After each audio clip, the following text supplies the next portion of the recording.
मेरा नाम हंसिका है। मेरी शादी ऐसी ससुराल में हुई थी जहाँ पर मेरे पति और मेरे ससुर के अलावा कोई नहीं रहता था। जब ये रिश्ता मेरे घर पर आया था तो मेरे माता पिता को बहुत अच्छा लगा था, क्योंकि आजकल कौन नहीं चाहता कि कम मेंबर की फैमिली में अपनी बेटी की शादी की जाए। लेकिन अफसोस की बात एक ये थी कि मेरी शादी गांव में हुई थी। मैं शहर की पढ़ी लिखी लड़की थी और शहर में ही शादी करना चाहती थी। मेरी चाहत थी कि मेरी शादी किसी अमीर परिवार के लड़के से हो। सुना था कि ये लड़का भी अच्छी नौकरी करता है, लेकिन मैं तो शहर के पढ़े लिखे लड़के से शादी करना चाहती थी, जबकि ये लड़का गांव का पढ़ा लिखा लड़का था। जब मेरे माता पिता ने मुझे ये बताया कि ये लड़का बहुत अच्छा है और शहर में ही नौकरी करता है, लेकिन मैं ऐसे लड़के से भी शादी नहीं करना चाहती थी जो कुछ दिनों बाद ही मुझे छोड़कर शहर चला जाए और मैं उसके बिना अपनी जिंदगी अकेले ससुराल में रहकर गुजारूं। मेरे माता पिता ने मुझे बताया कि वो लड़का शहर में नौकरी जरूर करता है, लेकिन रहता अपने घर पर ही है। परमानेंट रहकर शहर में नौकरी नहीं करता। वो अपनी गाड़ी से सुबह शहर नौकरी करने के लिए रवाना हो जाता है और रात को अपने ऑफिस से घर आ जाता है। इसका मतलब ये था कि मुझे बड़ी आसानी हो जाती। अगर मेरी शादी उस लड़के के साथ हो जाती है तो मुझे जब भी अपने मायके आना होता मैं उसके साथ आ जाती और रात को अपने घर को चली जाती। मुझे अपने माता पिता से ज्यादा दूर नहीं रहना पड़ता। लड़का देखने में बहुत ही स्मार्ट था, पढ़ा लिखा था। फैमिली मेंबर भी बहुत कम थे। सुना था कि गांव में उसका बहुत बड़ा मकान है और सिर्फ एक ससुर हैं जिनकी आंखों से नजर नहीं आता। वो बेचारे अंधे हैं। बेटा अपनी मर्जी से शादी कर रहा है और इसीलिए शादी कर रहा है क्योंकि वो चाहता है कि उसके पिता की सेवा करने के लिए घर में बहू आ जाए। जिस लड़के के साथ मेरी शादी होने वाली थी वो घर का इकलौता बेटा था। उसकी माँ तो काफी सालों पहले ही मर चुकी थी। घर में सिर्फ दोनों बाप बेटे ही रहते थे। सुना था कि काफी सालों से उन लोगों ने एक परमानेंट नौकरानी रखी हुई थी। वो नौकरानी पिछले 6 महीने पहले नौकरी छोड़कर जा चुकी है और तभी से ही उन दोनों के घर में काम की परेशानी होने लगी थी। भला वो कब तक नौकरानी के सहारे जिंदगी गुजार सकते थे। एक न एक दिन तो उनके बेटे को शादी करनी ही थी। ऐसा नहीं था कि मेरे ससुर शुरू से ही अंधे थे। सुना था कि उनकी आंखों की रोशनी लगभग 2 साल पहले ही गई है। उनकी आंखों में मोतियाबिंद का पानी आ गया था और उन्हें अपनी बीमारी के बारे में वक्त पर पता नहीं चल सका। धीरे धीरे उनकी आंखों की रोशनी चली गई और एक दिन ये हुआ कि उनकी आंखों की रोशनी पूरी तरह से जा चुकी थी और उनको दिखाई देना भी बंद हो गया था। ये रिश्ता अच्छा था, मेरे लिए इनकार की भी कोई वजह नहीं थी, इसलिए मेरी शादी बड़े ही सिंपल तरीके से इस लड़के के साथ हो गई थी। मैं अपने पति के साथ विदा होकर अपनी ससुराल चली आई थी। शादी के पहले दिन गांव की सारी औरतों ने मेरा बहुत अच्छे तरीके से स्वागत किया था। मुझे चारपाई पर बिठाकर सभी लोगों ने गिफ्ट्स दिए थे। मुझे अपनी ससुराल के गांव की शादी बहुत अच्छी लगी थी और यहाँ की रस्मों रिवाज भी मुझे बहुत पसंद आए थे। यहाँ आने के बाद मैंने अपने ससुर जी का आशीर्वाद लिया। इसी तरह करते करते काफी दिन गुजर चुके थे। मैं अपने ससुर के सारे काम करती थी, उनके कपड़े भी बदलती थी, पास बैठकर उनकी सारी बातें सुनती थी। वो बहू बहू कहकर मेरे करीब आ जाते थे।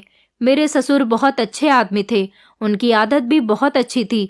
लेकिन जब मैं घर का काम करती थी और मेरी नजर अपने ससुर पर जाती तो ऐसा लग रहा होता था जैसे कि वो मुझे घूर रहे हैं। लेकिन फिर भी मुझे एहसास होता कि वो मुझे कैसे देख सकते हैं, उनकी तो आंखों की रोशनी ही नहीं है। वो मुझे देखकर मुस्कुरा भी रहे होते थे। कभी कभी मुझे ये बात बड़ी अजीब लगती थी कि वो टकटकी बांधे ही मुझे क्यों देखे जा रहे हैं, पर हर बार मैं ये बात भूल जाती थी कि मेरे ससुर एक बूढ़े और अंधे आदमी हैं। वो अपनी आंखों से कुछ नहीं देख सकते। हर रोज हमारे घर पर अलग अलग तरीके की औरतें आती और थोड़ी बहुत देर मुझसे बातचीत करने के बाद चली जाती थीं। मेरे ससुर का कहना था कि हमारे गांव के लोग बहुत प्यार और मोहब्बत वाले लोग हैं। हमारे गांव में जब कोई नई नवेली दुल्हन आती है तो यहाँ की औरतें उससे इसी तरह की बातें करने लग जाती हैं। मेरे ससुर अपने कमरे से भी बाहर निकलकर नहीं आते थे। मैं कभी कभी अपने ससुर को देखकर अपने दिल में शर्म ले आती थी, क्योंकि थे तो वो मेरे ससुर ही। ससुर तो वैसे भी पिता समान ही होते हैं। मुझे तो बस ऐसा लगता था जैसे मेरे ससुर सबके सामने मुझे ताकते रहते हैं। कभी कभी तो मैं अपने माथे पर बल डालकर उनको घूरने लगती थी, लेकिन अजीब पागल हो गई थी। मैं हर बार ये बात भूल जाती थी कि मेरे ससुर अंधे हैं, क्योंकि हमारे घर में कभी कोई ऐसा था ही नहीं, इसलिए मुझे ऐसे लोगों की आदत भी नहीं थी। ऐसा मेरे साथ पहली बार हो रहा था कि मैं अपने अंधे ससुर के साथ रह रही थी। मेरे ससुर रूटीन के मुताबिक सुबह के टाइम पर अपने ऑफिस जाने के लिए निकल जाते थे और सारा दिन मैं और मेरे ससुर घर में अकेले रह जाते थे। मेरे पति ने मुझे शादी की रात ही समझा दिया था कि तुम्हें मेरे पिता का बहुत ख्याल रखना है। काफी सालों से हमारे घर पर नौकरानी रह रही थी और वो मेरे पिता का बहुत ख्याल रखती थी, क्योंकि सुबह के टाइम पर तो मैं जॉब के लिए निकल जाता था। जब मेरे पिताजी की आंखों की रोशनी थी तब वो भी खेतों में काम करने के लिए चले जाते थे, लेकिन जब से उनकी आंखों की रोशनी गई थी उन्होंने घर पर ही रहना शुरू कर दिया था। कुछ महीनों तक नौकरानी ने साथ दिया और उसके बाद वो भी नौकरी छोड़कर चली गई। तभी से हमारे घर पर बहुत ज्यादा परेशानी हो गई थी। पड़ोस वाली मासी आकर मेरे पिताजी के लिए खाना बना जाया करती थी, लेकिन फिर हम इस तरह से कब तक किसी की मदद ले सकते थे। शादी की पहली रात मेरे पति ने मेरी बहुत तारीफ की थी और अपने पति की तारीफ सुनकर मैं बहुत खुश हुई थी। मैंने उन्हें भरोसा दिलाया था कि मैं आपके पिता की हमेशा सेवा करूंगी, उन्हें कभी किसी चीज की कमी नहीं होने दूंगी। सुबह सुबह जब मैं सोकर उठती तो सबसे पहले अपने ससुर जी के लिए नाश्ता बनाती थी। एक दो दिन तो मेरे पति बाजार से भी नाश्ता ले आए थे। उन्होंने कहा था कि अभी तो तुम नई नवेली दुल्हन हो, कुछ दिन तुम आराम करो, उसके बाद तो तुम्हें ही घर का सारा काम संभालना है। लेकिन अब मैंने घर का सारा काम करना शुरू कर दिया था, क्योंकि इस घर में कोई औरत नहीं थी घर का कामकाज करने के लिए। भला मेरे पति भी कब तक इस तरह से मार्केट से खाना या फिर नाश्ता लेकर आते। एक न एक दिन तो मुझे यहाँ का किचन संभालना ही था। मेरे ससुर जी भी कहते थे कि बहू एक दो दिन खाना मार्केट से आ जाएगा, लेकिन मैंने कहा नहीं ससुर जी, मैं उस टाइप की नहीं हूँ जो हमेशा आराम करती रहे। मैं अपनी जिम्मेदारी निभाना चाहती हूँ और इस घर की गृहस्थी को अपने कंधों पर चलाना चाहती हूँ। ये घर तो मुझे ही संभालना पड़ेगा। मेरी बात सुनकर मेरे ससुर और पति बहुत खुश हो गए थे। उन्होंने कहा था कि हमें अपने घर के लिए ऐसी ही लड़की की तलाश थी।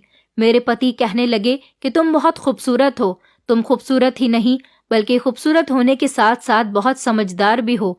मैंने नाश्ते की टेबल पर नाश्ता लगा दिया और मेरे ससुर जी भी नाश्ता करने के लिए मेरे सामने ही बैठे हुए थे।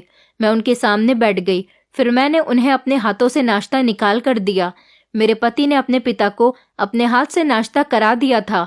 मेरे पति धीमे धीमे मुझे देखकर मुस्कुरा रहे थे। मेरे पति जब घर पर आते तो सब कुछ अपने पिता को अपने हाथों से ही खिलाते थे।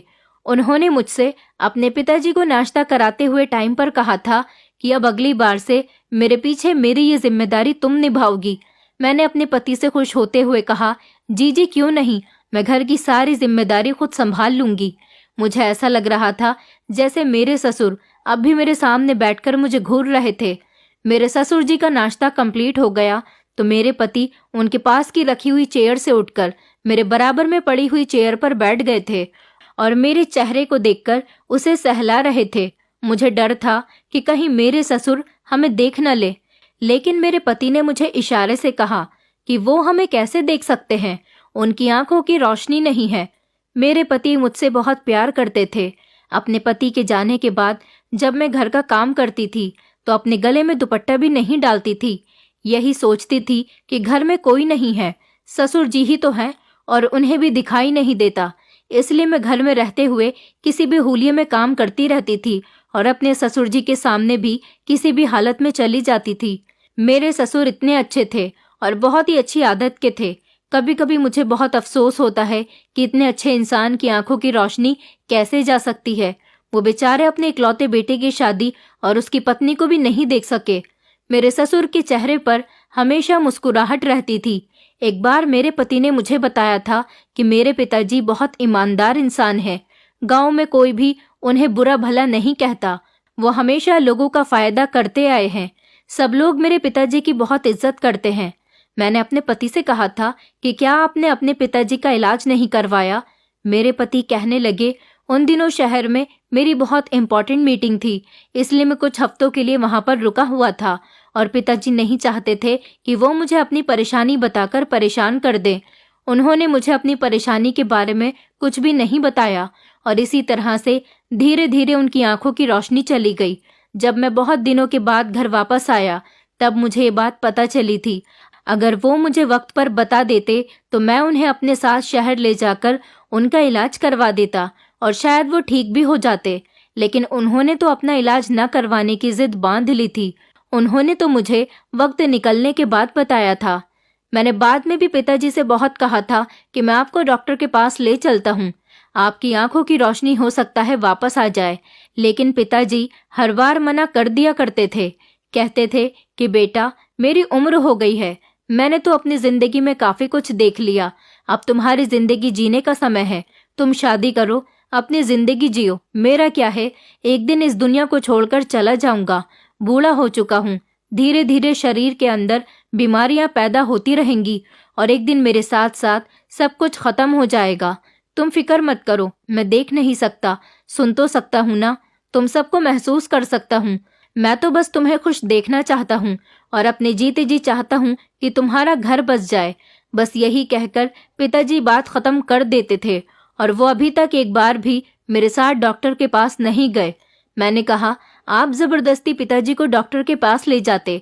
मेरे पति ने मुझे बताया था कि तुम्हें नहीं पता, पिताजी बहुत जिद्दी हैं, मैं उनके साथ ज्यादा जबरदस्ती नहीं कर सकता। शायद वो अपनी जिंदगी में इसी तरह से खुश हैं। मेरे पति ने कहा था कि वो मेरे आने से पहले उनके सारे काम करते थे, लेकिन अब उनके काम करने की सारी जिम्मेदारी मेरी हो गई है। मैं अपने ससुर को अपना पिता समझकर उनके सारे काम किया करती थी। मैंने अपने पति को यकीन दिलाया था कि आपको मेरे होते हुए घर में कभी कोई परेशानी नहीं होगी। मैंने अपने ससुर के पुराने फोटोज देखे थे जिनमें उनकी आंखों की रोशनी थी और मेरी सास भी जिंदा थी। मेरी सास भी बहुत खूबसूरत औरत थी और मेरे ससुर जी अपनी जवानी में बहुत हैंडसम थे। दरअसल मेरी सास मेरे ससुर से डबल कम उम्र की थी। मेरे ससुर बहुत ज्यादा उम्र के थे, फिर भी वो बहुत ज्यादा हैंडसम और चार्मिंग थे। अब भी अगर उनकी आंखों की रोशनी होती और वो अच्छे से तैयार होकर घर से बाहर निकलते तो कोई भी उन्हें बूढ़ा नहीं कहता। शायद उनकी परेशानी की वजह से उनके चेहरे से उम्र ज्यादा लगने लगी है। एक दिन मेरे ससुर कहने लगे, देखो बहू, मेरे भाग्य में क्या लिखा है कि मैं अपने घर की बहू को अपनी आंखों से नहीं देख सकता और ना ही उसे देखकर उसे आशीर्वाद दे सकता हूँ। मैंने कहा, ससुर जी कोई बात नहीं, आप इस तरह से भी मुझे आशीर्वाद दे सकते हो। शादी के कुछ दिन तो लगभग इसी तरह से गुजरते चले गए, लेकिन होश तो मेरे तब उड़े थे जब मेरे पति को कुछ दिन के लिए शहर में रुकना पड़ गया था। मैंने उन्हें कहा भी था कि आप मुझे इन दिनों मेरे मायके में छोड़ दो, लेकिन मेरे पति का कहना था कि मैं इस तरह से तुम्हें तुम्हारे मायके में नहीं छोड़ सकता, क्योंकि यहाँ पर मेरे पिताजी मौजूद हैं, उनकी सेवा कौन करेगा। मेरे पति जा चुके थे और मुझसे कहकर गए थे कि मेरे पीछे मेरे पिताजी का तुम्हें बहुत ख्याल रखना पड़ेगा। उनको अपने हाथों से खाना भी तुम ही खिलाओगी और उनके कपड़े भी तुम ही चेंज करोगी। खाने की बात तक तो ठीक थी, लेकिन कपड़े? अपने पति की ये बात सुनकर मेरा तो दिमाग घूमकर रह गया था। मैंने अपने पति से कहा भी था कि मुझे कपड़े चेंज करने वाली बात तो ठीक नहीं लग रही, मैं कैसे उनके कपड़े चेंज कर सकती हूँ। मेरे पति ने कहा था कि तुम्हें तो पता है पिताजी को अपनी आंखों से नहीं दिख सकता। मान लो कि अगर तुम्हारे मायके में तुम्हारे पिताजी के साथ ऐसा हो जाता और उनके आगे पीछे उनका ख्याल रखने वाला कोई नहीं होता, सिर्फ तुम होती, तो तुम अपने पिता को भी तो अपने हाथों से पहनाती। मैंने अपने पति से कहा कि आप ऐसी बातें क्यों कर रहे हो, भगवान न करे मेरे पिताजी के साथ ऐसा हो। मेरे पति कहने लगे, इसलिए ही तो कह रहा हूँ कि तुम मेरे पिताजी के सारे काम किया करो। मैं परेशान हो गई थी और ये सोच रही थी कि मैं ये काम करूं या नहीं। भला मेरे ससुर जी जैसे भी थे तो मेरे ससुर ही मेरे पिता समान थे। कोई छोटा बच्चा होता तो ये काम मैं अपने पति के टोके बिना ही कर देती, लेकिन अपने ससुर का ये काम करने के बारे में ही मुझे शर्म आ रही थी। मेरे पति के जाने के बाद मेरे ससुर जी ने मुझे आवाज लगाई। वो बहू बहू कहकर मुझे पुकार रहे थे। मैं भागी भागी अपने ससुर जी के कमरे में गई तो मैंने देखा कि मेरे ससुर धोती और बनियान पहने हुए खड़े थे और पहले तो उन्होंने मुझसे ये पूछा कि बहू, क्या बेटा जा चुका है? मैंने उन्हें कहा कि अभी आधा घंटा पहले ही निकले हैं। उन्होंने कहा, चलो ठीक है, लेकिन तुम मुझे जरा शर्ट उठा दो, न जाने शर्ट कहाँ पर रखी हुई है। सारे बेड पर मैंने हाथ मार मार कर देख लिया है, लेकिन समझ नहीं आ रहा कि मेरी शर्ट बेड पर है भी या नहीं। मेरे ससुर जी की शर्ट बेड के किनारे पर लटकी हुई थी। मैंने उनकी शर्ट उनके हाथ में दे दी। उन्होंने जैसे तैसे अपनी शर्ट को पहन लिया था, लेकिन बटन वो उल्टे सीधे लगा रहे थे। मजबूरन मुझे ही आगे बढ़ना पड़ा। मैंने कहा, आप छोड़ दीजिए, मैं बटन बंद कर देती हूँ। मैंने अपने ससुर जी की शर्ट का बटन लगाया तो मेरे ससुर जी मुस्कुरा रहे थे और अचानक उनका हाथ मेरी कमर पर लग गया। मैं उनसे कुछ कह नहीं सकती थी क्योंकि उनको तो पता ही नहीं था कि उनका हाथ कहाँ लग रहा है। जैसे ही उन्हें लगा कि उनका हाथ मेरे ऊपर से टच हो गया, फौरन ही उन्होंने अपना हाथ हटा लिया। शायद उनका हाथ धोखे से टच हो गया था। मैंने उनको शर्ट पहना दी थी। फिर मेरे ससुर ने कहा कि बहू, मेरे बाल भी बना दो। मैंने ड्रेसिंग से कंघा लेकर अपने ससुर के बाल भी बना दिए थे। मेरे ससुर कहने लगे, बहू जरा मुझे अपने हाथ तो दो। मैंने कहा कि क्यों पिताजी, क्या हुआ? तो वो कहने लगे, दो तो जरा। मैंने डरते डरते उन्हें अपने हाथ पकड़वा दिए थे। मैं ये सोच रही थी कि वो क्यों मेरे हाथ पकड़ना चाहते हैं। उन्होंने मेरे दोनों हाथ अपने हाथों में थाम लिए और कहने लगे कि तुम्हारा बहुत बहुत शुक्रिया, तुमने हमारे घर को बहुत अच्छी तरह से संभाल कर रखा है। तुम्हारी जगह अगर कोई और औरत होती तो शायद तुम्हारे जैसी गृहस्थी कभी न संभाल पाती। मेरे ससुर जी ने मेरे हाथों को बड़ी मजबूती के साथ अपने हाथों में जकड़ लिया था। मैं उनके हाथों से अपने हाथ को छुड़ाने की कोशिश कर रही थी, लेकिन उन्होंने कहा कि बहू, अभी यहीं पर ही रहो, इतनी जल्दी जाने की क्या जरूरत है? मैं तुम्हारा शुक्रिया अदा करना चाहता हूँ। मैं तुम्हें देख तो नहीं सकता, लेकिन महसूस तो कर सकता हूँ। इसके लिए तुम्हारा हाथ पकड़ना चाहता था कि बहू कैसी होती है। भगवान ने मुझे कोई बेटी भी नहीं दी। अगर मेरी बेटी होती तो शायद वो भी तुम्हारी तरह मेरी सेवा नहीं करती। तुम्हें पता है, जब शारदा की मौत हुई थी तब मुझे उसकी मौत का बड़ा अफसोस हुआ था, क्योंकि वो मेरी हमसफर थी और मेरा बहुत ज्यादा ख्याल रखती थी और हमारे घर की इकलौती औरत थी। मेरे बेटे को और मुझे छोड़कर इस दुनिया से चली गई थी। दोनों को बहुत अच्छी तरह से संभालती थी, लेकिन उसके बाद सारी जिम्मेदारी अकेले मेरे बेटों के कंधे पर आ गई। और शादी के बाद तुमने भी कुछ दिन अच्छी तरह नहीं गुजारे, क्योंकि मेरा सारा बोझ तुम पर पड़ गया। वो बड़े अफसोस के साथ ये सब कुछ कह रहे थे। मैंने कहा, आप किसी पर भी बोझ नहीं हो और मुझ पर तो बिल्कुल भी नहीं हो। मैं आपकी बेटी की तरह हूँ, आप मुझे अपनी बेटी ही समझो। मेरी बात सुनकर वो मुस्कुराने लगे थे। कहने लगे, तुम बहुत अच्छी हो और मेरा कितना ख्याल रखती हो।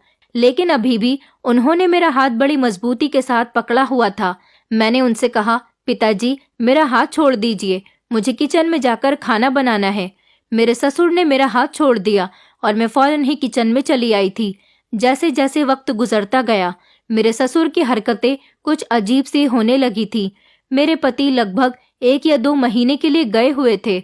उन्होंने कहा था कि जब ऑफिस में काम का सीजन आता है तो उन्हें इसी तरह दिन रात मेहनत करनी पड़ती है और वहीं पर रहकर दिन गुजारने पड़ते हैं। और इधर मेरे ससुर जी मेरे साथ बहुत ज्यादा फ्री होने लगे थे। अब तो वो मुझे आवाज लगाकर कहते कि मुझे शर्ट पहना दो। शर्ट के बटन मुझसे ठीक से बंद नहीं होते। कभी कहते कि मेरे सर में मालिश कर दो और मेरी टांगे दबा दो, और वो कभी मुझसे अपने सर में तेल लगवाते थे। ये छोटे मोटे काम तो वो खुद भी कर सकते थे। शादी से पहले मुझे लगा था कि मेरे ससुराल में सिर्फ मेरे पति और मेरे ससुर हैं, तो मुझे घर में कोई काम ही नहीं करना होगा। लेकिन मैं तो अपने ससुर जी की वजह से घनचक्कर सी बनकर रह गई थी। सारा दिन बस मुझे काम ही काम में हो जाता था। मुझे आराम करने का मौका ही नहीं मिलता था, क्योंकि मेरे ससुर जी के बहुत सारे काम होते थे। वो बहाने बहाने से मुझे आवाज लगाकर अपने काम निकलवाते रहते थे। मैं मौका देखकर आराम करने के लिए अपने कमरे में ही गई थी। तभी अचानक मेरे ससुर जी के चिल्लाने की आवाज आने लगी। वो बहू बहू चिल्ला रहे थे। मैं बाहर की तरफ दौड़ती हुई इनके कमरे में गई तो मैंने देखा कि वो अपने हाथ में मोबाइल पकड़कर जोर जोर से हंस रहे थे। जब मैं उनके कमरे में गई और मैंने कहा कि बताइए क्या काम है, तो वो खूब जोर जोर से हंसने लगे और कहने लगे कि आओ बहू, मेरे पास आकर बैठो, देखो मोबाइल पर कितने अच्छे जोक्स आ रहे हैं। मेरे ससुर को कभी कभी मैं मोबाइल पर जोक्स लगाकर दे दिया करती थी और वो जोक सुनकर जोर जोर से हंसते रहते थे। मैंने उनसे कहा, आप सुन रहे हो, आप ही सुनते रहो, मैं अपने कमरे में आराम करने के लिए जा रही हूँ। मेरे ससुर जी ने कहा, बहू, आराम तो होता ही रहेगा, यहाँ मेरे ही बेड पर लेट जाओ, आराम भी करती रहना और जोक्स भी सुनती रहना। अपने ससुर जी की बात सुनकर मैं हैरान रह गई थी कि वो मुझे अपने बिस्तर पर लेटने की बात कह रहे थे। मैं उनके बिस्तर पर जाकर बैठ गई और उनसे कहा कि मैं सारा दिन घर के काम करती रहती हूँ और अब भी 10-5 मिनट आराम करने के बाद मुझे किचन में जाकर खाना बनाना है। मैं क्या क्या काम करूँ?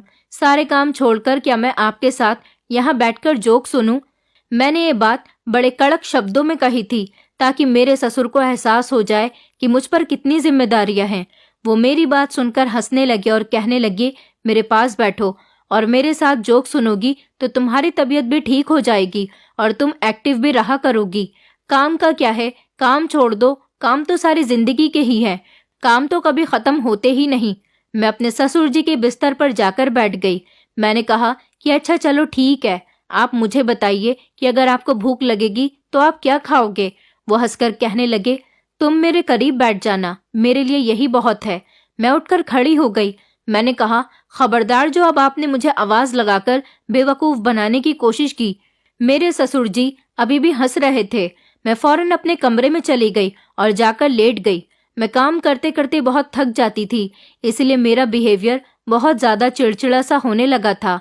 अपने मायके में मैंने इतना ज्यादा भी काम नहीं किया था, लेकिन यहाँ तो हद से ज्यादा काम बढ़ गया था। मेरे ससुर घर का खाना ही खाते थे, कभी मार्केट का खाना नहीं खाते थे। मेरे पति का कहना था कि हमेशा मेरे पिताजी को घर का बना हुआ ताज़ा खाना ही खिलाना, बाहर का खाना मत खिलाना, वरना उनका पेट खराब हो जाएगा। थोड़ी देर आराम करने के बाद मैं किचन में चली गई। किचन में जाने के बाद मैंने खाना बनाया और जब किचन से बाहर निकली तो देखा कि घर गंदा पड़ा हुआ है।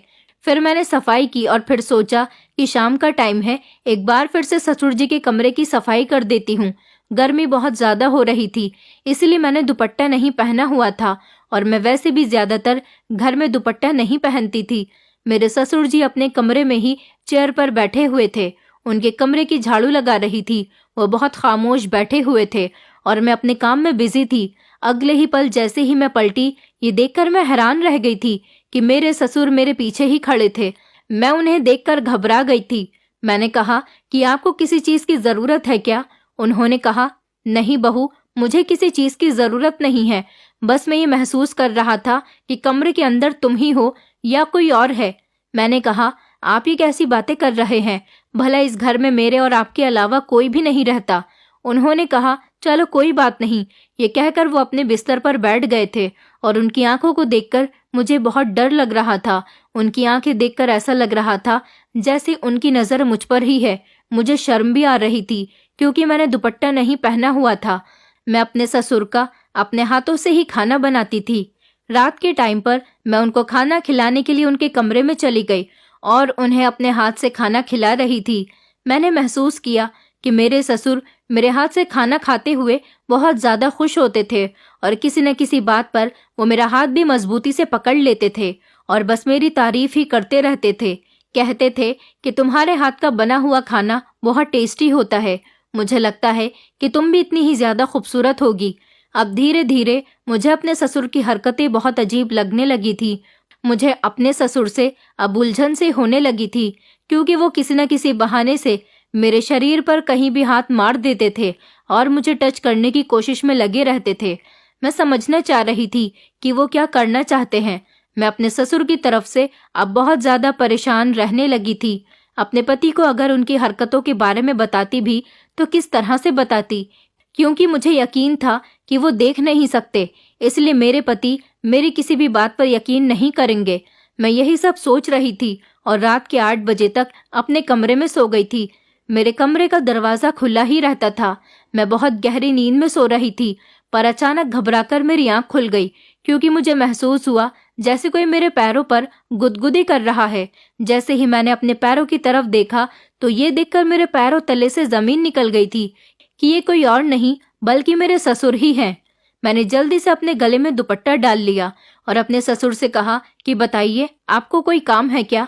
मेरे ससुर ने जल्दी से मेरा हाथ पकड़ लिया और कहने लगे, मैं कोई अंधा नहीं हूँ, मैं सब कुछ देख सकता हूँ। ये सुनकर तो मैं और भी ज्यादा हैरान हो गई थी कि आखिर वो क्या कह रहे हैं, लेकिन उनके चेहरे की शातिर वाली मुस्कुराहट देखकर मुझे डर लगने लगा था और मैं बहुत परेशान भी हो गई थी। मैंने कहा, आप ये सब कुछ क्या कह रहे हो? मेरे ससुर कहने लगे, हाँ मैं सब कुछ सच सच कह रहा हूँ। मेरे ससुर ने जल्दी से मुझे आकर मजबूती से दबोच लिया।